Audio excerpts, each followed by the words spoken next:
Hi out there, all you Infinidels. This is Joel Traveler, also known as Rattler Next on the forums, and this is the inaugural webcast of Chain of Command. To my left, I've got... Hi, I'm Michael Delarb, better known as Baracule in certain circles. I've been playing Infinity for a good long while now. Happy to be bringing you this report from the Bay Area in California. I'm Obadiah, Nehemiah on the forums. I seldom go there. I've been playing for a little over 2 years now, and decided you're going to be good at it? Yeah, you know, I've been trying. So, real quick, for this quarter I decided to play Vanilla Aleph, but I finished it up with Rumble. I don't think I'm going to play that anymore. I think I'm going to move on to StarCo, which we should see out next week. And Michael, you're... Yeah, I've been playing mostly Pan-Oceania sectorials. The night thing weirds me out a little bit, so I'm best known for Neoterra and Acantesamento. Nice and versatile. I alternate back and forth between the two. But I've got a lot of armies and really happy to pick up Japanese sectorial army now that we are seeing them on the, not even the horizon, they're just a couple of weeks out. The full you got your box. Yeah, I've, as a war core, I've got my box sitting at home. So started to prime those minis, get things painted, so looking forward to getting them on the table as soon as they're official in Army. Obi? I'm playing Toha because, you know, I like people to hate me for no reason other than the army that I play. And the shape of your head? Yeah, you know, that's why I shape it. So they know you're... Otherwise they see the fronds and, then it's even more hate. That gets real weird. Yeah. So, are you going to pick up anything new from what we've seen this year? So I'm very excited about the JSA. It was actually would have been one of the factions that I started. That was like a big consideration, but then I started going through the models, and I was like, all the new stuff looked really nice when I started. We had all the nice US Ariadne, but the Japanese kind of weren't holding that standard. I was like, I'm gonna. And then Toha, most of them were all new, so I was like, this is a completely, there's not one where I'm just like, this model looks way too out of date that I would never want to feel For Obadiah as an extremely gifted painter and an extremely gifted sculptor, and when I say sculptor, I mean scratch sculpting converted miniatures from hand because they don't have an existing Corvus Belli sculpt. Right. I'm very excited to see what Obadiah does with Japanese secessionist army. Yeah. Yes. Good things on the horizon there, which we're looking forward to bringing out on this show in the not too distant future. Now, and in addition to that, I'm looking forward to whenever that comes out. I'm hoping this year. I'm expecting this year. That's because you've scratch built a beautiful Putin model. Yes, that's a good HVT. He's out of the high functionary, but I shaved off all the shirt and. He's the shirtless Putin, the one who's riding the bear. I mean, he's not riding a bear in it. No, Dad bod and everything. It's going to be great. I wish you should put him on an Anapode because it's even better. It would be great, but I think that's that's later down the line. Oh, okay. That's later down the Stay line. tuned Maybe for that. We'll have to see what comes out that I can rep him on the field as. All right, so we tried to get this show off. We were really planning on doing our inaugural show next week, so we're a little bare bones tonight. We talked about just having a little bit more implementation here. My producers are like, oh, did we? But I was planning on helping more with that, by the way. So, no, but since we all just got back from Rumble, the Rumble on Route 66, we really wanted to have an opportunity to talk about that and have some of our experiences. And just talk to you about it, talk to you about the games, get it out real quick. It gives us a great opportunity to test the equipment, to work with our fine production staff here at BRE Studios. I did that one right, it's BRE? BCRE. BCRE. I knew I was writing a letter. At BCRE Studios. So this was my second Rumble. Last year, I just had an amazing time. Such an amazing time. I was like, I will come back. Adepticon meant a lot less to me compared to my experience at Rumble last year. So I committed to come back. I made some great friends there. This year, I just wanted to come back and play and do well, and then they asked me to do the streaming stuff and do some of the media work. We were able to get Miranda, a Wargamer girl, to come in and do a lot of interviews, which was really great. I had met her at LVO. They live in Albuquerque, so that was fantastic. It was an easy drive for them. Didn't know that. They're cool. Albuquerqueans. Is that how you say it? I don't know. So, they're Albuquerqueans. So it was my second Rumble, but you guys is your first. Yeah. Yeah, most definitely. As somebody who's been playing ITS for a while and sort of making gradual, incremental progress at traveling more and more to U.S.-based events, feeling things out. I had a good season last season, but it felt weird not making the pilgrimage to Rumble, as back then the biggest tournament in the world last year. Right. Corvus Belli, in fact, upped Interplanetario attendance in order to retain the claim that they're the biggest Infinity tournament in the world. Right. But Rumble, we still had 120. 120 so guys. We upped it again. Yeah, so because we're Americans and we don't sit back and most definitely. And so let strangers beat us. It's one thing to do well across 3 games on your home turf, but being able to try and do well across 5 games in a setting that's more like a drunken frenzy than what we would normally associate with a bunch of nerds congregating in one place was amazing. So I was really happy to get out there for the first time, sort of test my mettle against the best players in the country, and see what will come of it. So excited to chat about that a little bit. Oh yeah, how'd yours go? Or well, how'd you think of before you came? You know, I was thinking it was actually weekend after that it was, so I was very happy that it wasn't. You showed up kind of like, well, I guess I'm here. Well, yeah, no, I showed up and I was like, I'm so glad I'm not having to fly to, because I'm going to Adepticon too. I was very excited. So it's a busy month. I wasn't going to have to be going immediately afterwards. Month of March, busy for Obadiah. Yeah, so. I know I need a rest. Right? Yeah, so it was a, you know. So what made you want to go to Rumble then? That it was the biggest tournament that it was. Also figured that it'd get more of a drop in the East Coast, which, you know, I generally was the furthest east that I've went for, you know, any type of tournament, and that's only around like 30, so, you know, 32, 38. Yeah, we have the Midwest that acts as a fairly enormous buffer between us as West Coast guys and the East Coast. We have friends over there, fair amount of respect.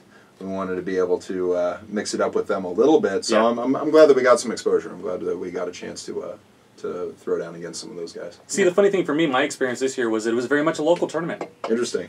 And that's because I played these two.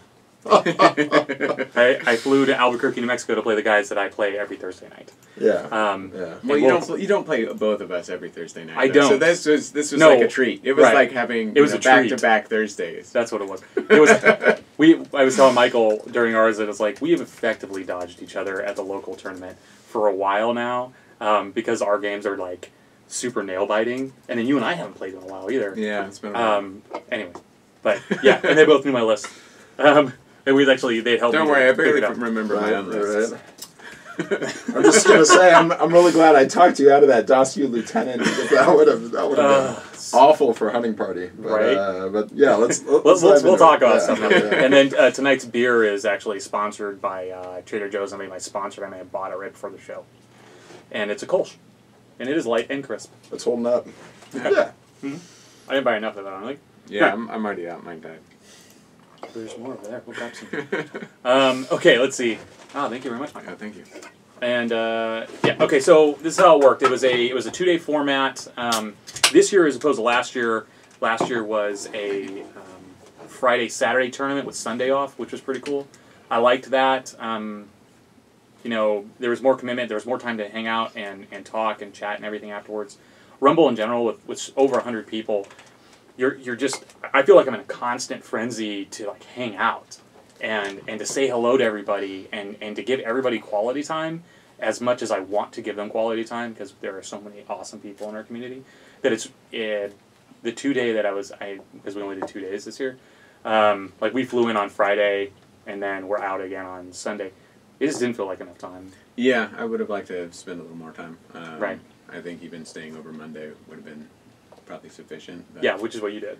Yeah, I mean, flew out Monday. I was early though, right? I was depressed for like Sunday night. I mean, it was after that much proximity with so much action going on, and make no mistake, this is a hard drinking tournament. Sunday night with things wrapping up at 4 or 5 p.m., all the awards given out. You guys hit the road for the airport, and I felt like I was coming down off a high. So you know, a lot of sitting in the room alone, Though people got air stay out, which was cool to see, and there was a lot of air stay action Sunday night. Yeah. Nice. People familiarizing themselves with that system, which was fun to see. But yeah, some slight differences in how the schedule of the tournament was arranged compared to previous years, which sounds like it had an impact. I think it did. I think part of it was consideration to make it easier for people to get in and out. People don't have to take time off work necessarily to fly or to travel. And I'm sure that was part of Dan's consideration when he set up this year. And to Dan and his lovely wife, Joy, thank you both for being such hospitable people. Joy, I really want to bring my wife out next year and have her help you. And hopefully she will gain the same enjoyment from supporting her husband's Infinity tournaments as you did. Just a note too, if you think you put a lot of work into organizing an event, you should see the scale and the scope. Not to detract from what our viewers are up to, but the scope of what they had to go through to put together a 120-person destination tournament is staggering. So Swag props to them. bags and so much swag. Yeah. Well, especially for how organized it was. Oh, yeah. Really well done. I've seen Tin Man tournaments that are not that well organized. Hey, stop pointing Big fingers. time. Yeah, so the first day was 3, which was Saturday. That was a 3-round tournament where we did acquisition, followed by hunting party, followed by rescue. And then we all broke, and people went out to the 4 Winds, and I think like 40 or 50 of us ended up at Sadie's, eating a ridiculous amount of food. Yeah. Michael was there too in spirit, because he was at the bar. Yeah, Smartly ordering his food an hour before the rest of us. I was getting deeply hangry, and so by the time I heard that we were at like a 40-minute wait, I excused myself to the bar, asked for a menu, and I was there for the remaining hour. But you hung out with Hamilton the whole time, which was great. Yeah, got a chance to connect with Hamilton, who we saw at Las Vegas Open. Great guy. Shout out to him. A veteran, introverted dude, quiet but very thoughtful, fairly new to the system.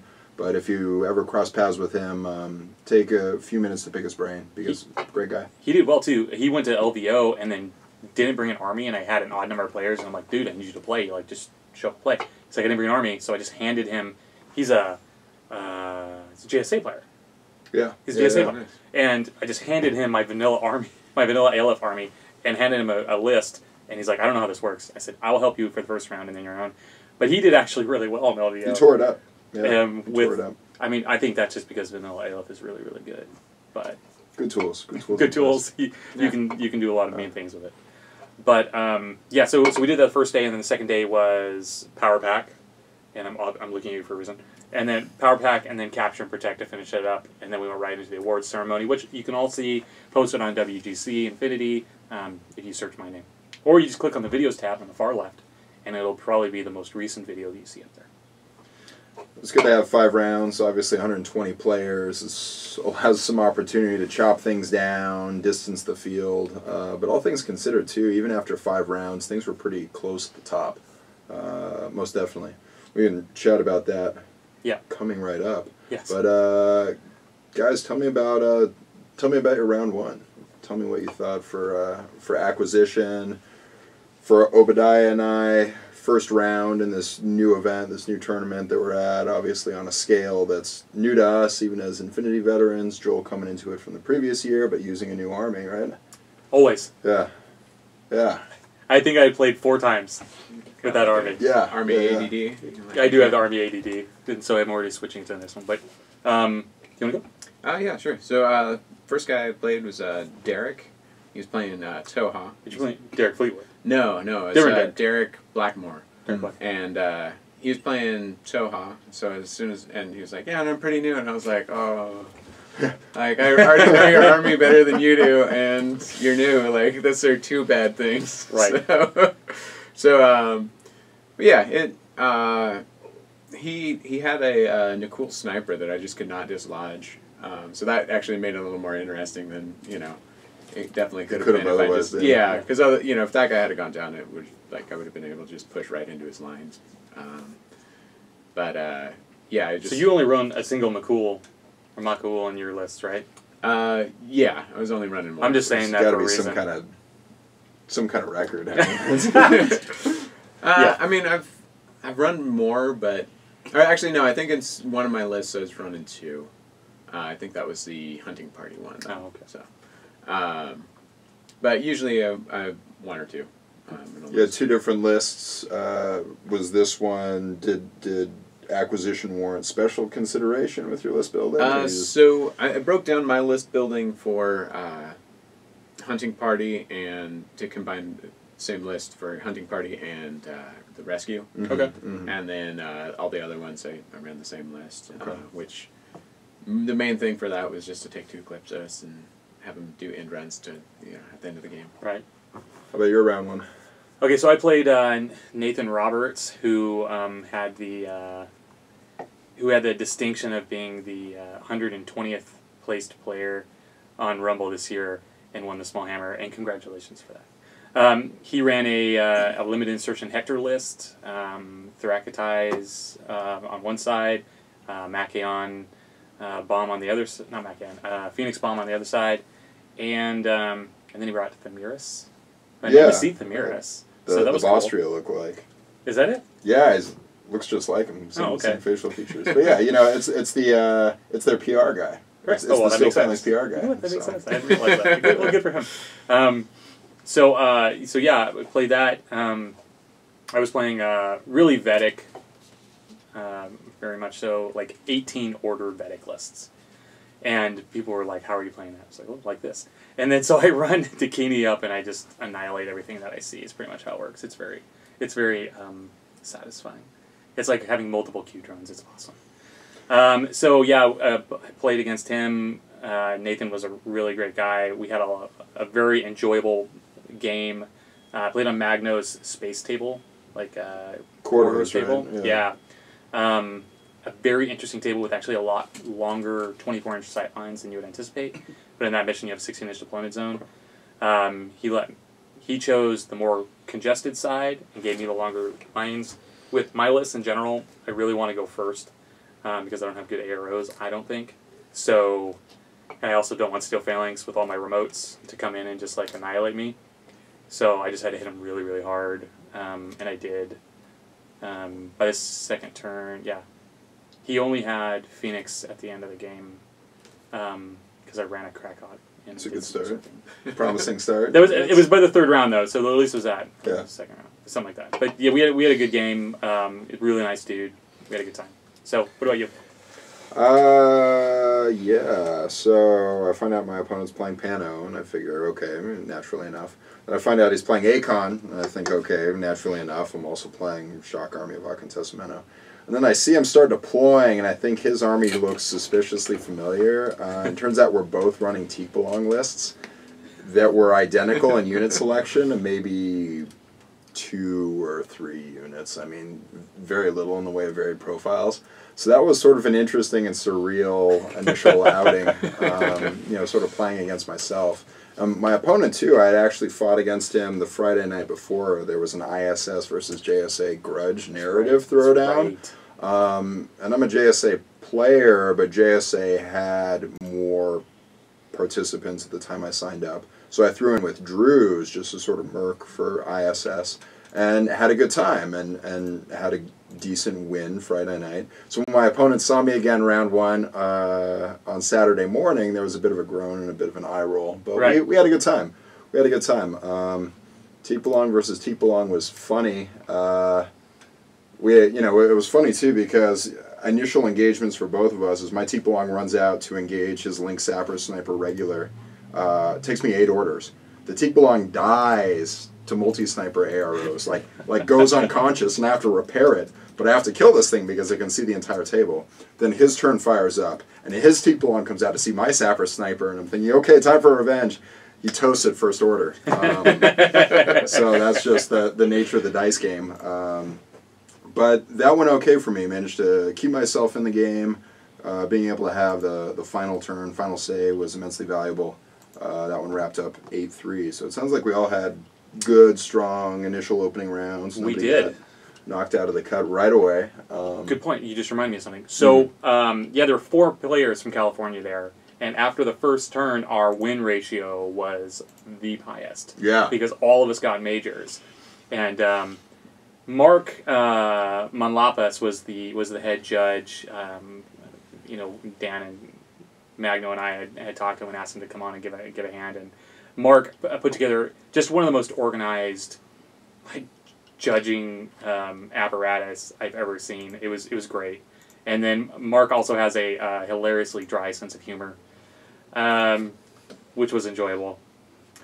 And so I only say that because I think Mark came and decided to get me back.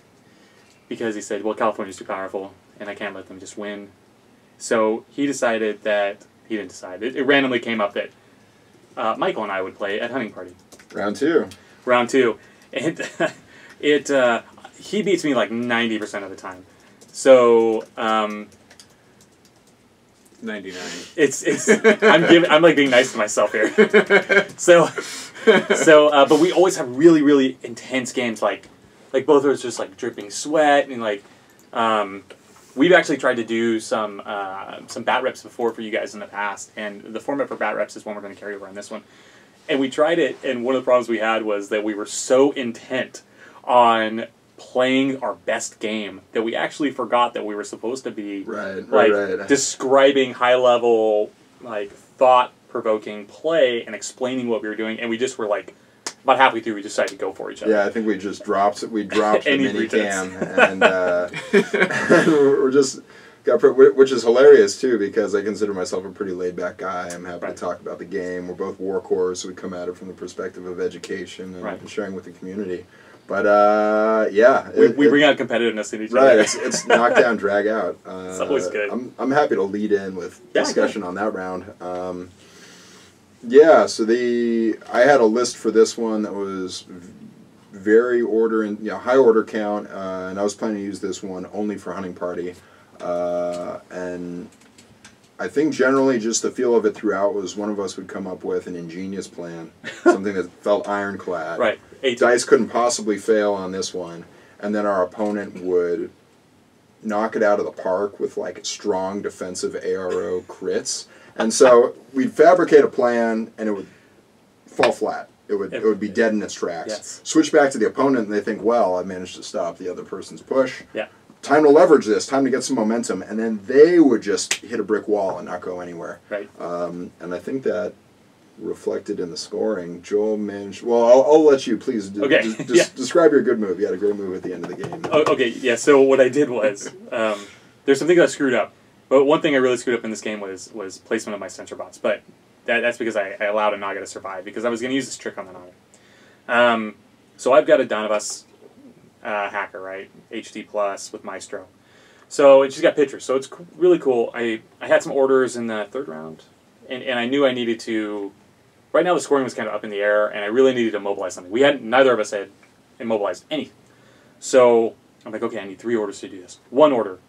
Make my pitcher roll to get within the Naga Killer hacker's range. Boom, got it. Thank you, Donabus. Okay, with your BS11 or 14, which I quite often fail with my Buried hackers, by the way. Next up, I'm going to use Maestro. Why Maestro, you say? Well, Maestro's wonderful because it's burst 2, gives some negative mods.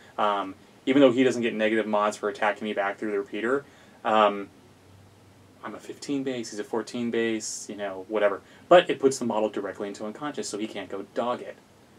Boom, knocks him out, puts him unconscious. All right, that worked out really well. Cool. Next thing, gotcha. Immobilize 1. Done. Get it. So I got all 3 on 3 orders. It was the most efficient thing I've probably ever done in this game, and probably ever will do. But what it did was it gave me 3 points walking into your final turn, and I kind of thought I was in a good place right there, but I forgot some things. Yeah, life was looking good, and so that was tough because I had to figure out if I wanted the battered remnants of my Bog Marie Harris to go hunting with the adhesive launcher, but at 4-2, and Joel had done a really good job hiding everything for what would be my last turn. So I just didn't have the orders, and so I figured instead I'd swing back the other way and try and get the Naga out of the immobilized 1 state. And so basically my turn just consisted of trying to blow away the multiple Overwatch models, including the post-human Mark II. Yep. Sniper. Which he did quite easily. The It had a much. It was impossible to kill earlier, but it killed really fast when the Bogmarie showed up. Bogmarie HMG stepped up for that one, Yep. and was able to run the necessary support troops over there to facilitate switching those things around, and so it came down to classifieds, two classifieds versus one classified. Two classifieds versus one classified, yes. He got both of his, because I got a little, I didn't use my Fort Observer at all.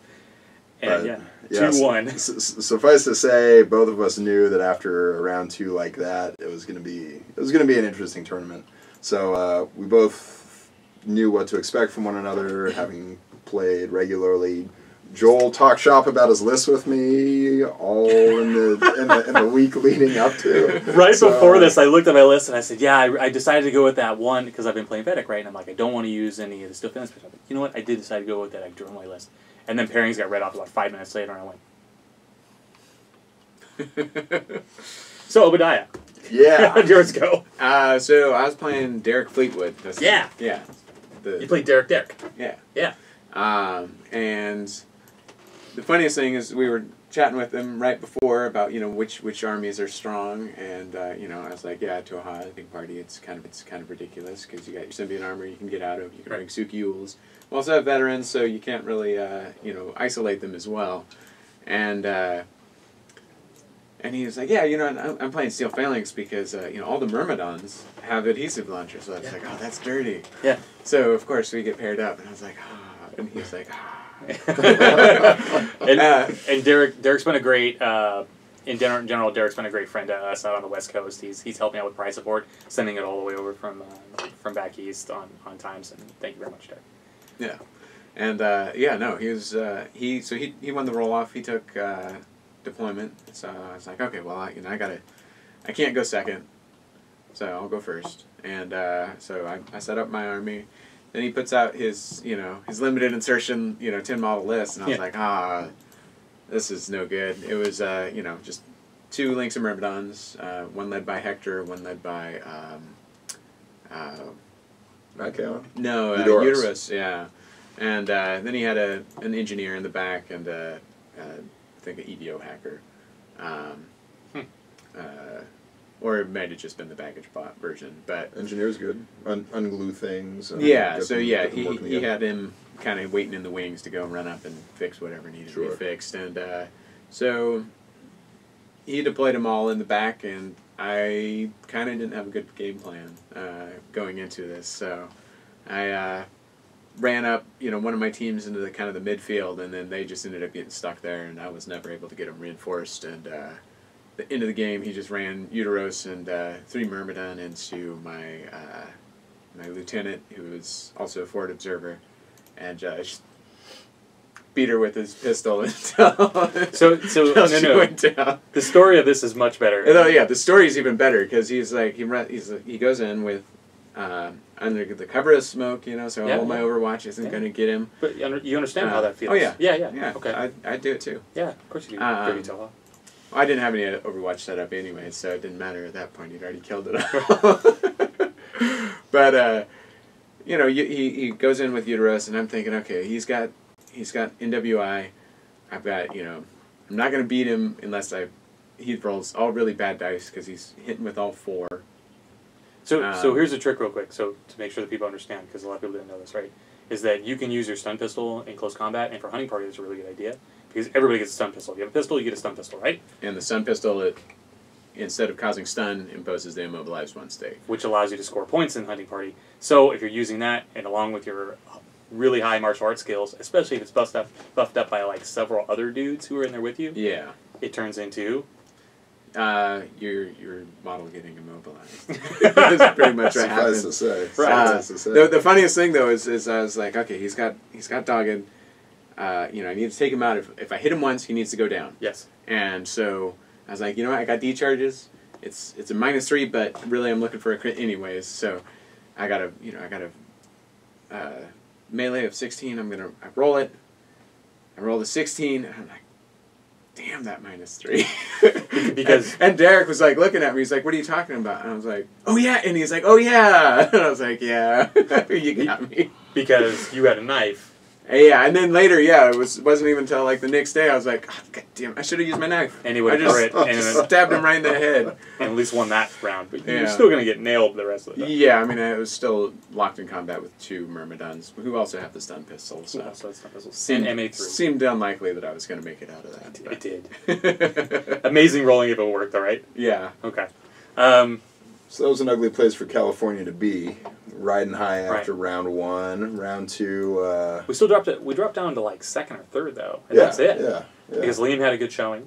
And then you had a good showing. Somebody And had to win. Somebody had to lose, win, so. I've heard. We could have tied, but we decided not to do that. And then we walked into round 3, which was rescue. And like, I love rescue. I think it's a good mission. And then I don't know how you guys feel about it. No, that's one of my favorite missions. We're fortunate, and by we, I mean the Bay Area is fortunate in the sense that last season we had a lot of rescue played, whether we wanted it or not. Yeah. We probably had 5 ITS events in a row where Yeah. somebody thought, let's just put rescue in there. So we're all... Right. And I really like to run limited insertion mandates on rescue because it's gnarly and brutal and like makes your... Yeah, it is masochistic. Your head just like, which is super fun. So we went to rescue. What did you do for rescue? Teak Belong list again. Tick Teak is such a Belong, good... It's probably one of the best of this. jungle terrain, which means it doesn't have to worry too much about bumping into that difficult terrain zone in the middle of being stopped, which was nice. And I was up against Hassassin Baram, which is one of those matchups you hope you don't see. But my opponent was running beautifully painted, limited insertion list, and so just naturally by default he was running with a lower order count, which meant he wasn't running civvies very far. Suffice to say that Teak Belong did Teak Belong things. It was hard for him to stop. Props to my opponent, no Ghazi Mudawiya on the table, but that also meant that I had all the mobility and speed and firepower I wanted with the Teak. Climbing and slicing corners and doing whatever was necessary to get rid of the Overwatch. So Teak ran up, got a civvy back to my deployment zone. Naga Hacker grabbed a couple and spread them out across the midfield. So that ended up being a full 10-point win for me, which got me back in the mix. If he had pulled the Ghazi out, or if he had pulled out one model and put 4 Ghazi into a second command group that just sits by itself, they are one of the best AROs in that mission in the game. Yeah. Because you come into range of those civilians, and if they're in total cover or prone, which they can be, right, and you just zap, zap, zap, because you're not going to run away. We debriefed a little bit afterwards. He's like, well, did you have any input on things that could have gone differently, would have done differently? And I said, I don't know if you have I don't know if you're morally opposed to Ghazi, but 4 of those, just using their own impetuous, then a regular order to dig themselves into the midfield like a tick, would have been an entirely different nightmare to face. Tick with a CK. Yeah. Not tick with K. Yeah, right. Yeah, the thing with Lyme disease, not the Teak Belong. Right. So. Right. How did yours go, Obi? So I was playing Nathan Berg, and he was running ISS, and he deployed. I went second. He deployed first. He had 3 wonderful TR bots all lined up. Sweet. And so I was just like, you hear about it, but how often do you see it? Yeah. So and they were in their own pool, so it didn't really matter to his pool if I took spin orders to take him out. He had a Sujan on the table. So first thing he did was just ran the Sujan up. He fired some smoke to cover it from my missile launcher, and then he ran about halfway back before he ran out of orders. Just order expenditure and all that. You know what's cool about that Sujan? It has multi-terrain in the animal form, but not in the other form. Didn't realize that.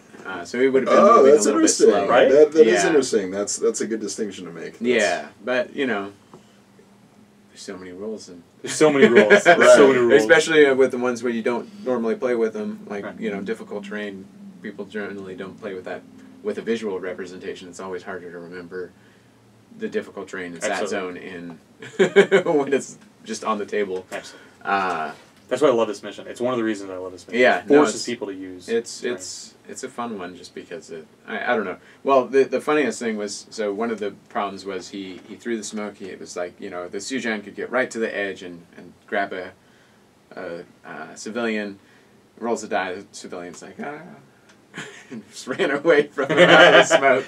And it's because there's a giant robot kitty coming out. yeah, Right? you know.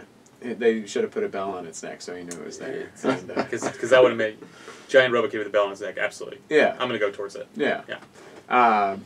But then then I more than made up for that roll because the two guys that I tried to get both scattered in opposite directions.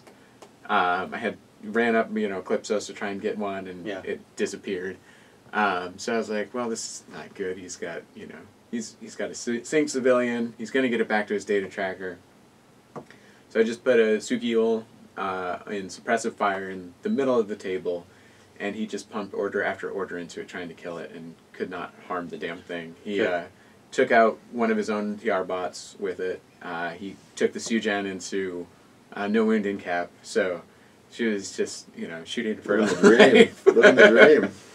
But suppressive fire dream. When it happens, it's glorious. Yeah. And then next round, my turn, I was able to grab one of the civilians with the Sukiul, run it back about halfway to my end. I had it maybe... It was actually pretty close. It was in the dead zone, I think, at that point. But I didn't have enough orders to really get her back anywhere. So I just hunkered her down and went in suppressive fire again. But this time I made the mistake of not having an open field of vision, so I just ran a Sujan up and nuked her with the flamethrower. Right. And then ran back, killed my my Kiltar, so it's going to be in loss of lieutenant. Right. And then I was able to nail the Sujan finally with a missile and take it out. That feels good. It was nice. It's nothing better than blowing up a cat. Especially since it was trying to sink another civilian.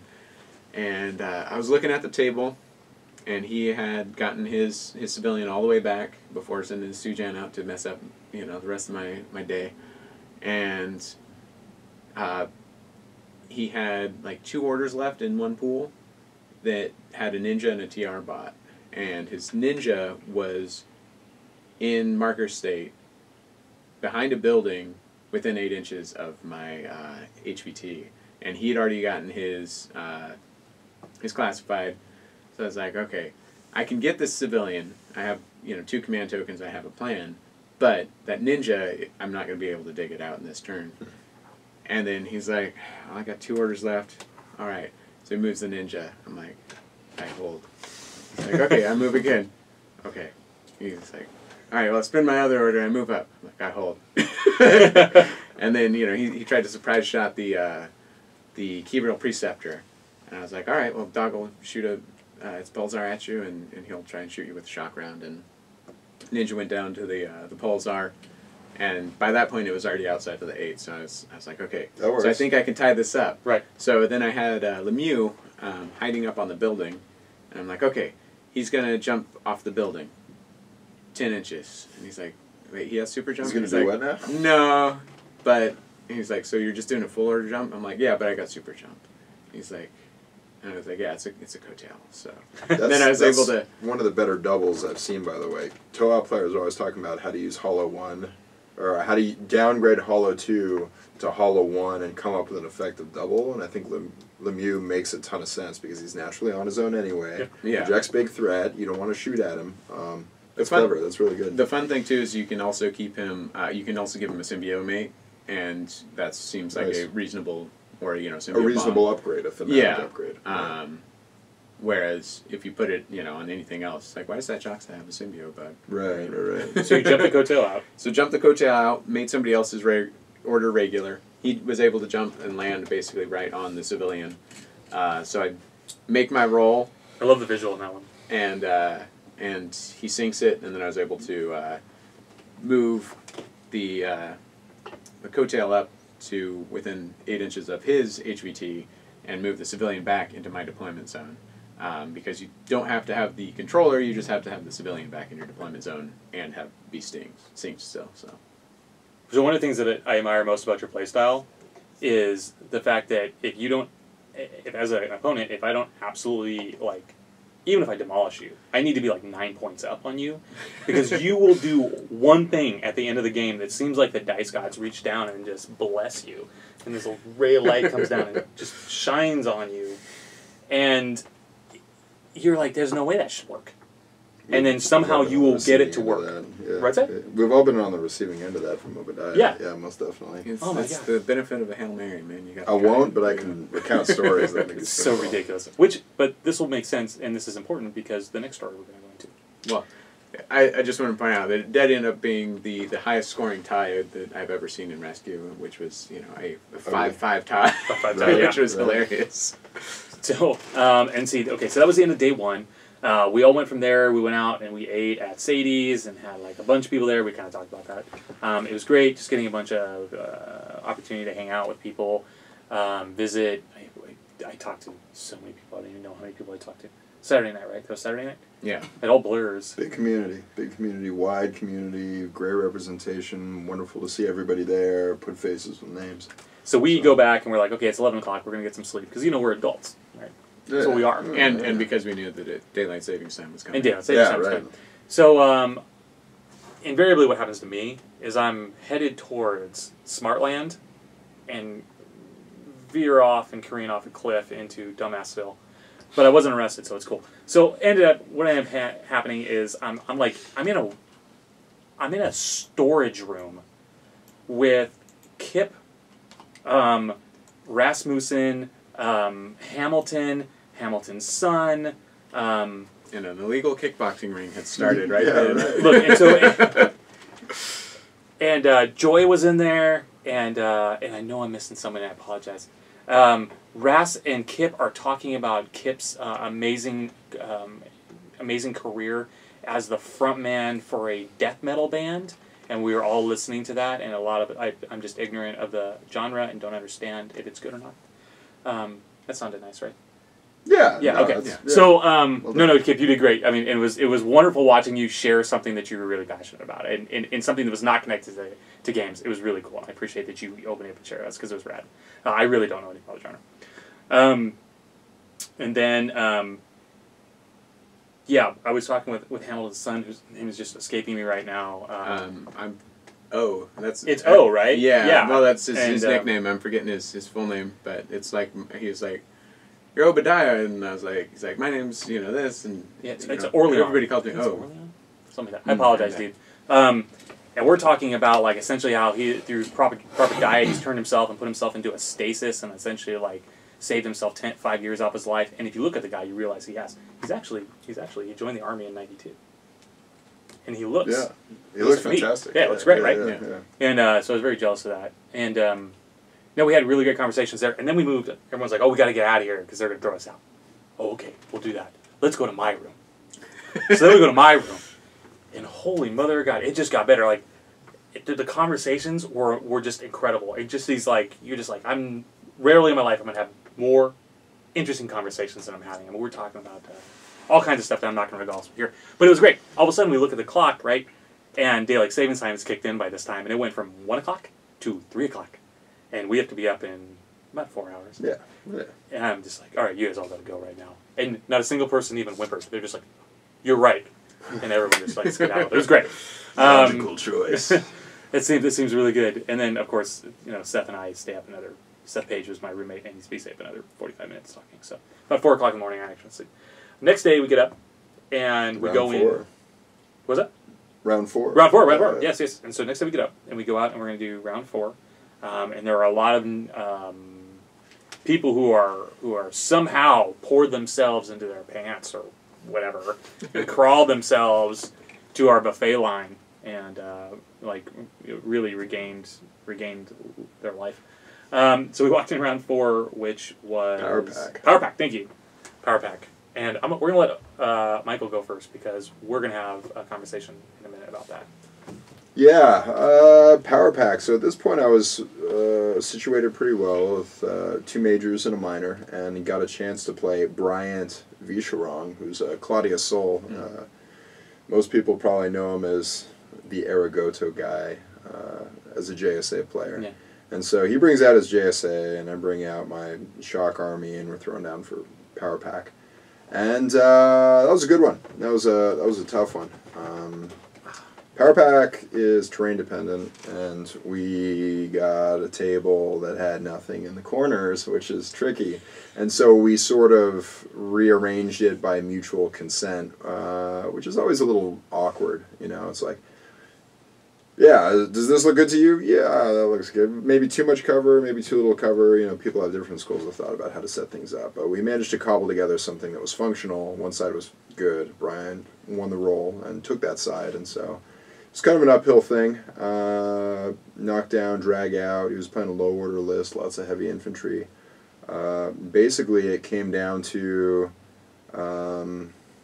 he had 2 objectives in the middle. I had 1, but I think I had more orders left. I had more specialists left. So spent a bunch of orders to try and bottle him up in his DZ to stop him coming out. Or walk the Teak-Belong over to one of his objectives and dismounted the Crabbot to try and flip it to my side. And that's when he revealed a Takbo Ninja that had just been hanging out for 3 turns in hidden deployment. And, you know, like twang, like long distance shot, scored and connected. And at that point, I was 1 order short of having another specialist who could run up and push the button in his place. So, clutch ARO, and the dice let him follow through with that. It was a great move on his part, being able to hold on to that. And Bryant would go on to win 3rd overall. Yeah. Great move, great play. I think it was on the ropes, personally. And Brian, if you disagree, come find me and we'll shout it out. But clutch ARO, great reveal of hidden deployment. And as a Neoterra guy as well, I know the value of that, especially when the game's on the line. So, yeah. He took the win for that one. So I was hoping to finish strong. Not quite how I was intended, but couldn't lose to a nicer guy. Couldn't lose to a better guy. That's awesome. What was the heavy infantry link that he used? Yeah, I think it was 4 Haramaki, 2 missile launchers, which is a nightmare in any mission, but definitely a nightmare on a table with a lot of open stuff, especially when you're pinned in corners with little total cover. That was rough. So I think 3/4 of my order expenditure that game was just dealing with that. Neko Oyama, and then he also had a Harris Karakuri, where that total immunity is a big deal when you're relying on specialized ammunition. So nice, durable, so, you know, soaked a lot of orders, was able to withstand a lot of attrition with all that heavy armor on the table. So fun list. What's going to be wonderful is that we are not going to see the Haramaki again starting next weekend. Right. Is it because they all died? It's because they all are no longer there. So I did forget to talk about my rescue mission from the day of this thing, and I only want to say, Andy Brandt, I had a proxy. Really, the clutch of the game was my proxy 2 with MSR. In 1 arrow, killed a Krizaborak. And that's pretty much... When you crunch the numbers on that, that's not a high likelihood. I mean, even if you cash it in transition where it's out of cover, that is not a likely outcome. It's not a cover. And what it was, I had 2 arrows because he was trying to move it. Yeah. A Dakini HMG, and Andy put all the shots in the Dakini HMG and wiped that out. And so that left unopposed. And then I'm on 16s. I hit with a hit, DA shot. He failed both armor saves. He didn't have any doctors. That can be nasty. That can be lethal. His Morlocks survived like the whole game though. Like I couldn't kill those bastards. That tends to happen with Blind. I hate those bastards. Okay, but we're back to the next day. Okay. Yeah. So we get the pairings. Pairings. And, yeah. And I've just come and I played this guy the day before, and you know my knees are still shaking from it, and I go and I got to play this guy first thing in the morning. 120 person tournament. Yeah, 100%. Yeah. And we got to play, and so that was fun. And we were kind of like good natured about it. The table we got. Yeah, the table was it was sparse for a regular game, but for one where you have to deploy on the sides, we were like, it really wasn't fun. Do we want to do something different? Yeah. And so we ran around trying to find an empty table. We actually found one that looked. We were like, on the fence about it. Yeah, it was Magno's. Actually, the one I played before. But no, the table that we ended up at, the guys that were next to us, they were actually setting up on that table, Right. but they were courteous enough to. Yeah, they didn't want it for some reason. I really like that table. I don't know if it wasn't that they didn't want it. It's just that they were kind of like, oh, well, they're looking for a table. Oh, really? I think it was more courteous, but I'm not 100%. That's very Maybe nice they were just like, let's give them this crap table and take the good one. No, that was a fun table. I really liked that table. It had Yeah. lots of high terrain. It had a bunch of stuff to show up, or a bunch of stuff to stand on. It was a lot of fun. Yeah, no, it's like big warehouses. And, so then and you play in the warehouses. When you have crates everywhere, suddenly it makes sense. You're like, oh, Right. they come in the warehouses. Right. And okay, so we wasted some minutes there, and they gave us extra 30 minutes on this one, which was really helpful because we actually got through everything. Because I was playing really slow. They gave that to everybody because they knew everyone was hungover or still drunk. Yeah. And so it was a courtesy 30 minutes, Right. courtesy of daylight savings time. It wasn't just us. Yeah, that's a good distinction. Thank you very much. They put 118 people on hold so Right. these idiots could finish themselves. It makes us sound a lot more confident. I like it. Anything to help with that. So, you won the role. Yeah, so I took deployment. There was one very large building that I knew that I didn't want his post-human Mark II, because anybody that's playing Aleph is going to have one of those somewhere, either the sniper or the hacker, but Yeah. if it's the sniper, you don't want it on a very high place, Yeah. where it can just kind of sit and take its time killing whatever it wants to. Yeah. So I deployed my... So I made you deploy first. So I on the deployed other first. side. Yeah, I did my thing. I run. It's like I brought my 18 order list to this one. This one had Myrmidon and Drumway are my only two non-Vedic models. A bunch of other stuff. A bunch of Dakini, TAC bots with HMGs and proxies all over the place. And then I choose to go first because I've been doing all tournament. Might as well keep doing it. And so I run up and I start doing some stuff. I bring in a bunch of Krakouts. I was like, that was actually the funniest thing. I was like, he deployed his 2 Krakouts, and I was like, well, they're gonna run forward, so I put a Clipsos in hidden deployment. Yeah. But he was also a mine layer, so I Yeah. put the mine right in front of one of the Krakouts. Yeah. And then I fed his other Krakout right into my Krakout. So it was the Krakout battle was the first action of the game. Basically it was between just Chohai and Aleph. trading We're damage just like 13 hits and seeing who fails an armor save, which well, is... the problem was he had the one that got dogged. So I was like, well, at least I'll knock him. He's going to be only 1 round guy. in chess mine. So I don't run the chess mines. Got it. neither do I. Yeah. I just run the game. And so my other one dodged the mine. Yeah. And then I'm bringing Garuda attack boarding shotguns in, and things that were in his target were just staying alive way longer than should have. I was bringing in Myrmidon, or the Dromoy. It was a really back and forth game. And then Obadiah did classic. I don't even need to talk about anything else. There are 2 things that were really cool in the game. One was when you used the bomb on my Proxy Mark V board observer, who was against a button and going to push it. And I do think you waited too long on it, but Isolated him, yeah. you isolated him. And proxies really, really hate isolation. Really hate it because they're done. Symbiote bombs are interesting because I've been playing this game for like 7 years, and I still can't recite all the abilities that symbiote bombs can do. Like, I remember when they came out and evaluated those and thought, oh, these are interesting. Yeah. You see mates over bombs so much.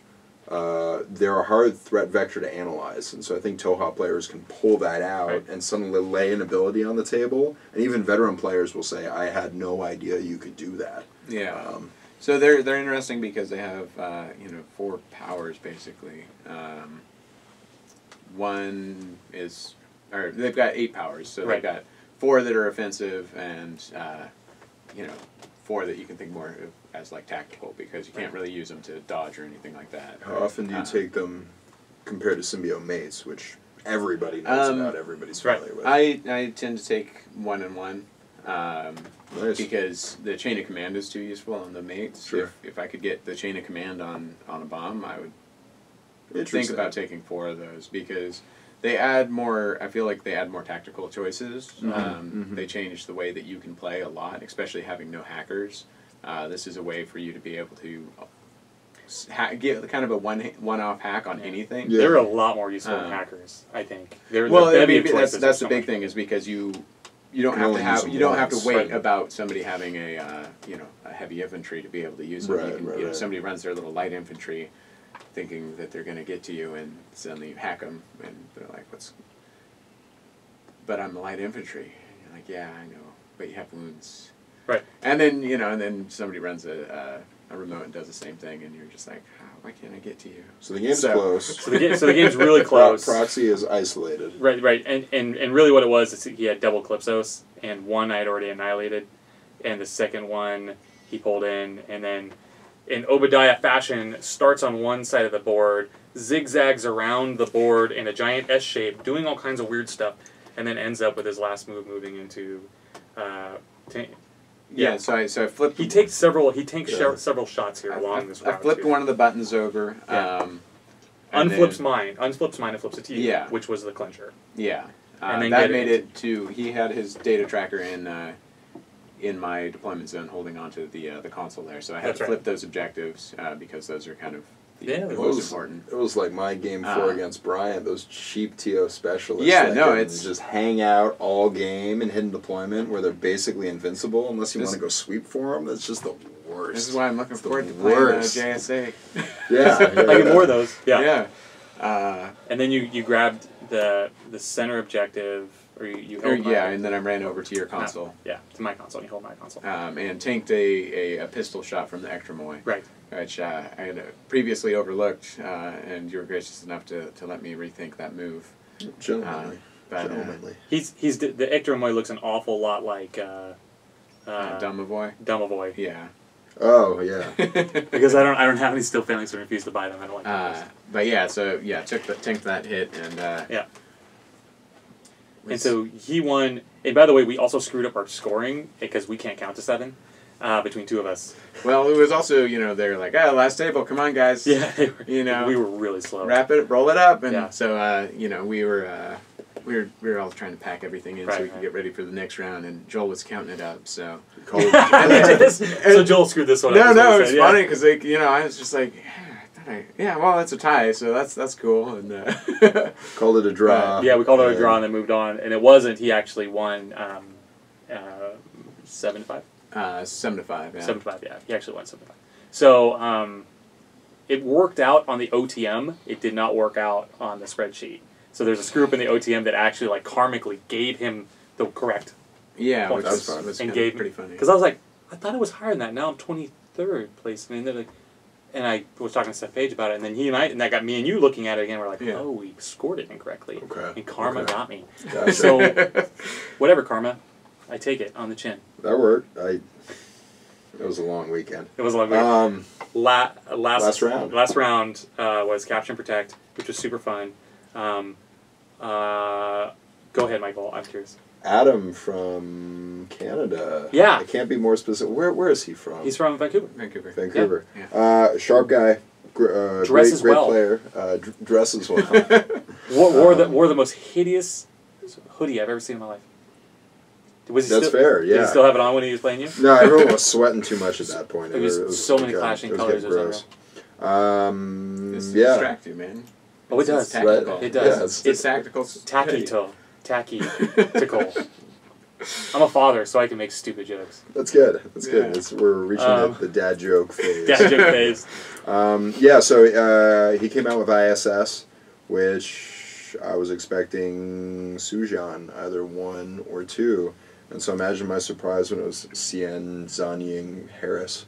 But I brought the Teak Long list again, used it 4 out of 5 times, which is more than I played a tag. Ever since N2. So now you're going to get people rethinking the assault hacker a little bit. They're like, well, he's going to die to a killer hacker. I mean, Adam blew his wad trying to assassinate the Teak Long with that Cien Harris. And it didn't work out because I roll armor saves really well. And I thought, this is great, game's wide open, I got my Teak Long, life is good, just got a motor up the table. And then walked into a mad trap like an idiot. And by the way, you're a 50-50 to save against the mad trap. Oh, I'm aware. I'm aware. So I walked into the mad trap with the first short skull. I'm like, okay, I'll dodge, and my pH is still good, so it's not the end of the world. Like, you crunch it down, maybe like a 75% chance of getting through this thing. Okay. Right. So I dodge, fail the pH test, get immobilized. worst comes to worst, I was lining up to pick off some Quang Shi, just to deplete the order pool. So since I dodged, that basically ends up becoming an uncontested roll. So they're firing me with pistols. 3 wounds with pistols. 3 hits. Really? Yeah, 3 armor saves. And the teeth just... Vroom. So not only is it glued in place, it's actually down. He actually killed it with Quang Shi pistol shots. So that was definitely the most ignominious part. Shi, man. Yeah, that was ugly. So it actually became really interesting at that point because he'd lost his heavy hitter, and it just became the battle of light infantry. It's like who could do more damage with the Quang Shi. I had the regulars, and I paid for a regular Spitfire who hadn't pulled a trigger in 5 games. Yeah. And then suddenly he goes motoring up the field in a 3-man team and wins it. Grabs the objective. As the Spitfire just blowing things away, and that was clutch. So I was gonna yell at myself for paying SWC for something I never used, but he really came through when the Teak went down. Wait, how many points is he? 16 to 1. So it's 36 points for a burst 5. Yeah, it was, Spitfire with PS12. I was just looking at something else. I was just looking at I was looking at the Mu Yib Spitfire. Yeah. 28 points, and he's got good stuff. He's got Dogged, he's got X-Visor and things like that, but I thought to myself, how is this thing almost double the cost? Because at the end of the day, 4/4 Spitfire that you can link and give link bonuses to.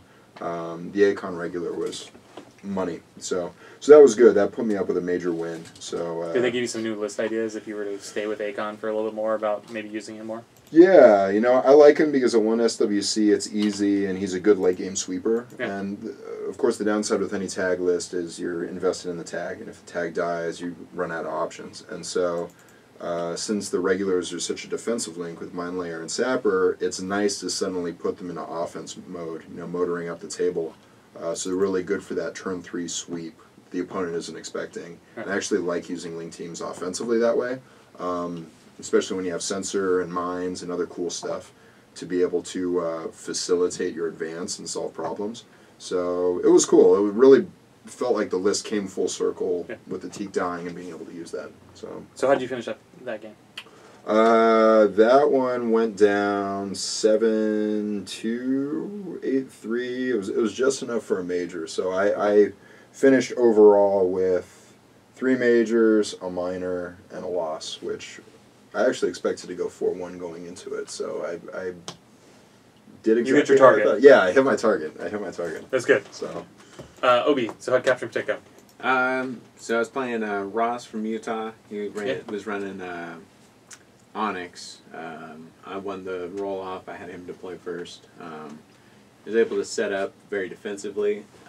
There was actually, basically the way the table was set up, there was a firing lane from the middle, so from one objective to the other. So I set up a Sukiel missile launcher and just had it camp right there. Okay. And I was expecting the Sphinx because, if you're playing Capture and Protect or you're playing Onyx, you want to have a Sphinx. Yeah.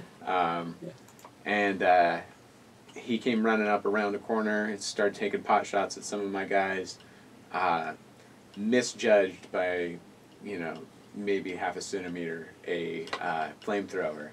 So he's like, well, I'm just going to shoot these guys. So he failed the tank. He took the flamethrower, so he's, burnt and lost a wound because of it. And then he pulled it back a little bit. He wasn't able to get to my Sukiel, which is probably the best way to take that thing out is with a TO guy with a high burst. And he repaired it back up to full. He spent the order to repair its TO, and it was then unfortunately sitting. Which actually was not a bad idea, except that I had a Gal Rail that was real close. Right. Oh, yeah. And he came swinging around. I think he did 1 wound to it, and he used his order to kind of get back into some cover, and then I sent him a cool after it and got the Sphinx and a remote that was hiding behind the Sphinx. And so once that was down, he was only running a 10-order list, so he had a Unidron link. So that really slowed him down. He spent the next order trying to kill my commando, my lieutenant, with his, what's her name? Bit and Kiss. That came running after her. Oh, yeah? The funniest thing was Gabrielle tanked a adhesive launcher. But then most of the other shots were just ineffective. He did end up killing the Sukiul, but then just got killed afterwards. So you chopped him down enough that you're able to walk up and yeah, so I grab the deal, grab the beacon, and I was running the Kibriel Preceptor, which that guy's a 6'4", as long as he's got his symbiont armor. oh, that's nice. So he was able to just rush up. He didn't have any good AROs. He spent them trying to get into a place so he could cover both angles, but that meant that he had to walk across that firing lane with the missile, and just he took missile after missile, and it did not work out well for him. The worst was that he sent his Unitron missile launcher after it. I think he was on 11s I think he was on 13s, or 14s, and I was on 13s. Toha doing Toha things. Yeah. And I hit once, and he failed all of his armor saves. So if he hadn't have failed all his armor saves, he could have gone dogged, right, and then get at least another shot at it, still being at that 14. But once he lost that 5-man link bonus, anything else he sent after it was hitting at a disadvantage. And good. So final verdict when the smoke cleared, when the dust had cleared. I had seized the beacon, so it was a 7-1 tie, I think. Okay. Because he got one of his classifieds. But, okay. Yeah. It's nice to end with a major, right? Yeah, and then excellent use of the terrain and seeing it. That's knowing what you were going to do with it. That's great. This also goes into the utility of having a bomb on you rather than a mate. Is I threw smoke to cover an area. He got his nexus out of the smoke by dodging, and I ran the guy up to go try and grab the beacon, but I was a little bit short. He dodged to engage me, so my second skill, I immobilized him, right, and then I was able to walk over and pick it up. That's great. So just walk right out of that combat. That's great. That's funny. I walked into it and I looked at the pairings, and the gentleman I had been drinking with very heavily the night before came up opposite me, and so Mr. Kip Parcell and me played against each other. And Kip was playing the army that I didn't want to play the entire weekend. He was playing Druze. Oh. So interesting. yeah. So I kind of knew this was going to how it worked. I had a game plan even set up. Good terrain. It was a really nice board. Very even. So I had tons of stuff. Everything is more than 5 inches away from everything else, and I'm playing with 18 orders. 18 orders. Yeah, and there were like 15 of them on the board. So I said no. I'm going to go for. I rolled my lieutenant order. I rolled 15. Crit. Because now you know who my lieutenant is. And yeah, so it's a Deva, by the way, and Deva with sensor. And I said I'm gonna go first. And so I let him do whatever he wants to do. He sets up. I'm like, okay, yeah, that's cool. He puts up the EM like nano launcher. Okay, cool. He's got a Harris of Brawlers over there. He's got the HMG. Harris of Brawlers. He's got Harris of Brawlers with Valeria. Okay. Oh, okay. So he's got 2 Brawlers. Yeah, yeah. And then Valeria. Sniper? No, they're just what was the focal point of the, or was there a... No, it was like an assault hacker, a regular combi light shotgun, and her. Okay. So it was like a couple of them. Yeah, all right. So, and then the Druze Link was EM like grenade launcher, and HMG, Druze, and standing up in Overwatch on this they're like parapets, like a conical tower parapet, but they were open every other on the it was an octagon, so something like that. So there was opening on each side. This is important for later on. And then on the other side, he had the MSV2 sniper. So I'm looking at it and I see where he's placed things. And I'm like, okay, cool.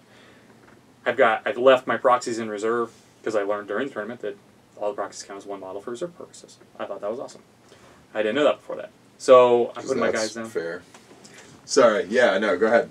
So I'm not going to say anything. No, probably shouldn't. Probably shouldn't. There's enough internet hate about Toha. So the last one I put down is I'm like, okay, I've got this MSV2 sniper, and instead of putting him someplace where he can dominate the ARO game, I'm going to use him as a hunter. I'm going to use him the way CB envisions snipers working. As you can see with Knopf, and you can see with Luna, and all these other solos, super solos they have. So I put him up way on the side of the board behind a Porta-Johns, right? So this guy's in the Porta-John. Now, the good thing about this position is if he pops out of the porta-john, I can see the HMG sniper in the parapet with the open side, so he doesn't get any cover. Oh, yeah. The other thing is I know that if I move out 4 inches, I can then see the MSV2 sniper, which I forgot an MSV2, outside of cover. Surprise. Yeah. So I open it up and move out, boom, annihilate HMG. Nice. Great, let's break down Good lane. start. 5-man start. Let's move out. Oh, I forgot it has MSV2. Crap. Like, Kip, I didn't mean to do that. He goes, I really need this thing to die. I said, that's fair. So he's 2 on 15s, I'm 2 on, because he's seeing through me, right? Yeah. I'm in the open. He's 2 on 15s, I'm 2 on 16s. I rolled a 15. Hey, yeah. That thing's gone. I just start bringing drop tubes in. I left, I think he had 13 to 14, maybe 15 orders. I think I left him with 5 orders at the bottom of the first turn. Oof. Or at the top of the first turn. Retreat? No, he just was shy of it. He was Nice. still good because Saito was hanging out. Nice. I also did another thing. It was the first time I really used sensor very well in the thing, and I coordinate order sensor, coordinate order drop, sniffers, and then use my lieutenant order to sniff most of the field. And I missed Saito by this much in his deployment. I found out later. Kip and I had a really back and forth. I mean, it was really tough for Kip to work his way back on that, and so we started working through the possible schemes for him to do it and to work it out, and it was gonna have to be super Hail Mary. So we tried it, and then I start crit flash pulsing them. I rolled 2 crit flash pulses on his Drews as they're coming through, and that kind of held the game up for him, and so I got a major victory on that one. I don't remember the points. But I felt really good because of Drews, and I had been worried about them all weekend and got to win. Yeah, because you were playing a very... A lot of remotes. There's a lot of bad dodging. EM, LGL, and Yeah, just gonna immobilize everything. Yeah. Well, it's nice that we could all finish on the high note of a major. Yes. You know, Yeah. especially after Yes. having to fight each other and run into all sorts of difficulty. So. Right. So the good thing is as a group, all of us, including Liam, our other Californian who was there, finished in the top 25% of participants. So I was pulling up the rear, and I think the final thing was 23rd. And then Out of 120, that's solid. It is solid. Yeah. It is solid. It is worse than I did last year, but you guys weren't there last year to just steal my thunder. So that's really what it is. I really feel that my only kryptonite is other Californians. That sounded really bold. Statement, No, right? Not at all? that's fair. That was very humble. I mean, Okay. Superman still with gets you. beat up by other things than Kryptonite. So Right. that's, you Right. can just be like, yeah, that's just when I see it, I'm like, I'm weak. Where did Liam end up? Our other I California? think he was 22, 20, 21. Okay. He Was it him who was 21 and then you were in the teens? Well, I was 20, and I think he was. I think we were right there. I think you you guys know, were spaced we pretty were closely, all yeah. really close together. I know that on the spreadsheet, because of our error, he was one ahead of me, so he was 23, 24. Okay. Nice. So it was fun. But yeah. Yeah. So- And then, so what did you guys get for your prizes? So when we were doing the announcements, Oh yeah. what did you guys get for prizes? Let's see. Because you came in 7th, right? Yeah, I came in 7th, And that's so, accurate because you can count. Yes. Okay. Correct. When you're. Ish. I had to ask Obadiah what place I was because I very quickly And I lost got track. a double Jack and Coke right after my last game, and Right, then yeah. There you go. counting to 7's not too hard. Yeah, but once ultimately, what did I get? I ended up getting an MDF terrain piece. I forget who makes it, but the thing is, Oh, it was a TT Combat one, right? Yeah. The TT, that's going to be so good because we got the Runa board. yeah, that's going to look fantastic. It's going to be right at home there. And then I need to rebase all my JSA because I had them in war-torn rubble, and I want a slightly cleaner look. So I ended up getting a nice pack of 70 base toppers, which are going to go a long way in Nice. letting me get a unified look for this new hobby project. Yeah. So looking forward to that. Are you going to have them anywhere near built for next week's game? I Because could. we're going to record next week's game. I'm going to put a little pressure on you. Do you Oh want yeah, I'll hustle. One week, and we can have brand new JSA on the table. Okay. So And then I'm going to play Starco cool. because Cool. we should have the information by next week. That's good to me. What did you win? So I won the alternate skin for Maximus. Yeah, which is a badass model. Yeah, no, that thing's gigantic. Yeah. You could put that in the sock and do some damage. Yeah. As a painting hobby guy, I'm excited to see what you Yeah, do. Not I mean, me, you. I'm actually really looking forward to that. He's actually shield is so much work. Well, the biggest thing about him is he's got one of the most interesting bases. You know, people complain about tactical rocks, but his is actually like it's a sculptured face of Zeus or something that's like crumbled and he's Very working cool. over it. So it's. Are you going to change the face? No, I'm not. I'm not going to do my face. I already. Did So that before. so he was kind of famous for this before, and when he was a 40K player, is he would do all his own sculpting, and he had Sisters of Battle, and he did this one which is a canoness that he completely scratch built, and she's leaping over a broken face, marble face, and it's his own face.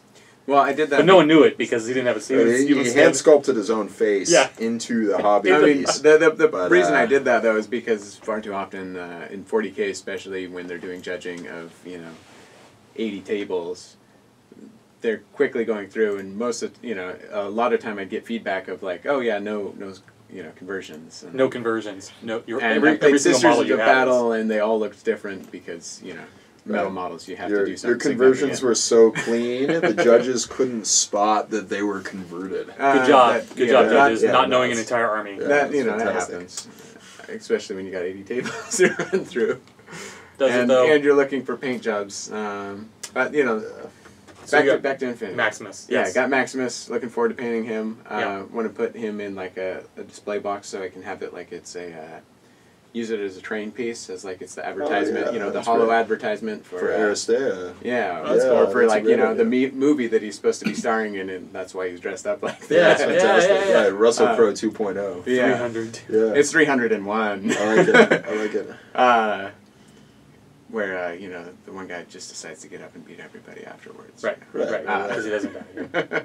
So, and then I also got, they had another small table. I picked up the MDF hover bus. I'm forgetting which company makes that, but it's a school bus. yeah, Animosities. It wasn't Animosities. Just for perspective, by the way, amazing prize support at this event. Yeah. Everybody, regardless of place, is coming away with stuff. Yeah. The prize tables lined a wall of a convention room. And they had stellar kind of prize support. bigger prizes, which included full-on boxes and blisters and things like that. Stuff signed, And painted then- models. Yeah. And then they had a smaller table that was included a lot of MDF terrain and things like that. Yeah. So. There was CB team signed steel phalanx and Toha boxes, Yeah. but I couldn't bring myself to pick up either of those because who needs more Toha and steel phalanx in the world? Who signed Yeah, who signed the old GSA Toha's box? Love Buddies. Did you see that? Yeah, I gotta think it was the Corvus Belly guy. Yeah, no, it was great. hilarious. The best was the Ryukin 9 that looked like Batao. Yeah. Groucho And it had the Marx. Groucho Marx glasses on it, and it was like, oh, I'm different. So I got luckily enough there was still some painted models left, and there was a Major Luna, and I don't have Major Luna, and it was painted by Kevin Chow, who is no longer a resident of the United States, unfortunately, and has moved to he graduated with his doctorate in piano and moved to Australia. Oh, And I happened to be fortunate enough, that was left on the table. The Tommy Back Avatar went very quickly. The Angelina Taskmaster went very quickly. The Anaconda went like right before me, because for Starco, I know I needed, like the only 2 models I don't have for Starco painted is a Anaconda. And my Armadillo is not painted. And then Raoul Spectre, whoever that gentleman is obviously not painted because he doesn't exist yet. But I did get Major Luna, and so I think she's going to be my Brawler MSV2. Because I think that's good. Smart. Yeah, I picked her up as my Brawler MSV2, and she looks great.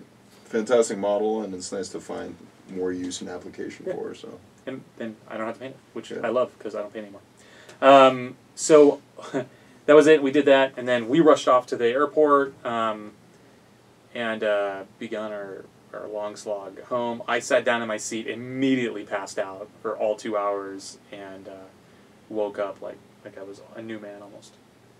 And then Nice. that was it. And then you stayed one more night, and then that was it. So what did you guys think? In recap, what do you guys think about Rumble as an experience, as a con to go to?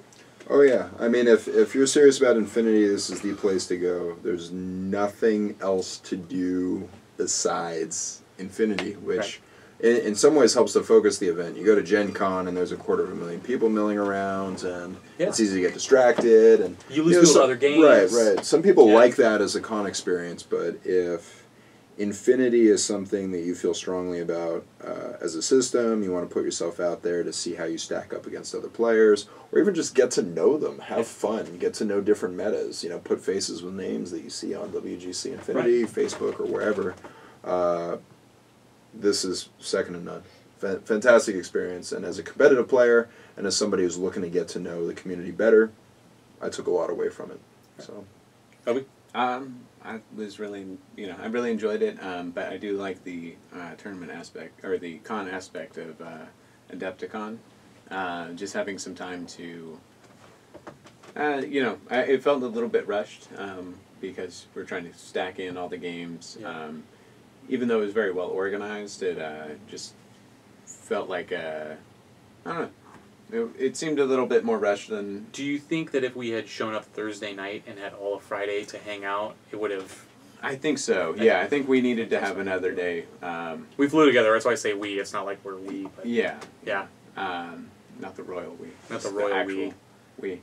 But one thing I do want to say that we actually overlooked in the prizes is that California actually won 3rd place in the Dire States event. Oh my God! Yeah, and that is including you getting bounced around between buses. Us all having to fight one another. I am in the middle here for a reason tonight because this is how I felt. So we won an 8'4" corridor table, built and painted. It was magnificent. Yeah. But we all flew. Yeah. Right. So what do you do with this thing? It was announced that we had won it. It was announced that we had won it at 5 p.m. Your guys' flight was at 7:45. Yeah. My flight was crack of dawn the next morning. FedEx sure was not open. So with that in mind, I think we had to yield it back up to the event organizers, and I'm sure they'll find a good home for it. It's going to go to Oklahoma, and then it is blood oathed to return next Rumble. I would have loved to own that table too. So. Yeah. I know you were. I saw the look on your face. It's like, I want to get that table in here, man. Yeah. Like I can fit it in my baggage. No, we couldn't. But yes. I mean, if I we did wanted to break well. all of it, we could if have. we really wanted to demolish it, we could have done it. Yeah, but that it's not as fun as having a real table. It's like it's such a challenge, and then next year this is going to be bigger, and it's such a challenge to get 65 tables. We were at a rush the night before. We were 3 tables down.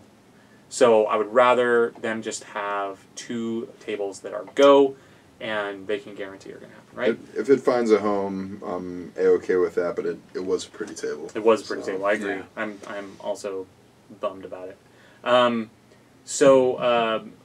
Rather than move on to our next topic, which is I think we're going to save for next week's conversation, we're going to close it out for tonight. So thank you all very much for sharing this, God knows how long, maybe hour and a half, 2-hour episode with us.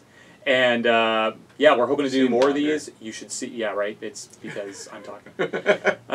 You will see more of these coming out. We've got other formats that we're going to be doing. This is the initial baseline format. It's going to be a lot like a funnier and more interesting version of The View, and with less shrewy voices. And then we're going to have some bat reps. We're going to... You're thinking about it? It's a picture of your hand. You want to know who's who, don't you? I'm just trying to... Well, we need to get him back in a Toha skin cap. Well, we got Uncle Kyle coming at some point, too. Yeah, most definitely. When Uncle Kyle comes, it's going to be epic. So we've got this as our baseline format. Other things we're going to be doing is we're going to be doing some more bat reps. We're going to be doing some rules interactions, some like highly focused 15-minute videos that are very specific. A lot of like what you saw in the vein of that Japanese intention video that Wolf put together. I think that's a fantastic training format. We're going to do some interviews. We're going to have some additional stuff, and I just a lot of new content coming this year. It's a lot of new content. There are, and we'll get some of that with the next show. But I'm going to be out at Adepticon, so I'll be doing some recon on the new stuff. Yes. Looking forward to it. Looking Which we forward have to to hearing he's our back. ninja shopper, so we have to get right. Definitely, Yeah. definitely. So yeah, but thanks very much for coming to Chain of Command, and we're looking to talk with you guys a lot more. If you guys have any questions or anything, you're welcome to hit us up on the YouTube channel, on Facebook, and you can always hit us up on WC Infinity. So thanks everybody. Have a good night. Have a good night.